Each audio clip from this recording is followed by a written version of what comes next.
që një rast i rrallë i shërimit të plot prej tumorit të trurit. Kur Lukas ishte vetëm 6 vjeç, mjekët në Francë i than familjes së tij që tumori ka me ia marrë jetën. Tumori i tij në tru, i quajtur DIPG, zakonisht përparon aq shpejt sa shumica e fëmijëve nuk jetojnë më shumë se 1 vit.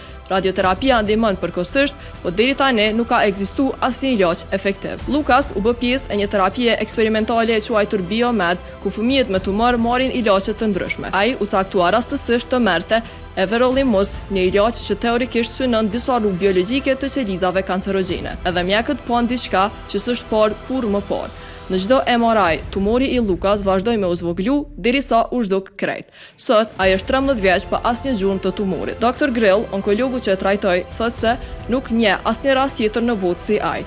Edhe pse 7 fëmijë të tjerë në studim bjetuan më gjatë se zakonisht, vetëm Lukas pati zhdukje totale të tumorit. Shkencëtarët besojnë se tumori i tij ishte një mutacion shumë i rrallë që e bëri super të ngjeshëm ndaj ilaçit. Tani po krijohen organoide mini tumore në laborator për me kuptuar se si funksionoi ky proces dhe nëse mund të riprodhohet tek fëmijët e tjerë. Ky rast nuk do të thotë se s'ka me pas më tumore të tilla.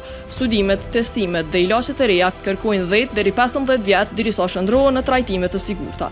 Megjithatë, shkencëtarët thonë se për herë të parë po e shohin një shpresë reale. Si shprehet pediatri onkolog David Ziegler, unë jam i bindur se do të arrijmë ta shërojmë disa pacientë. E ju, a mendoni se na jemi larg me mjeksi?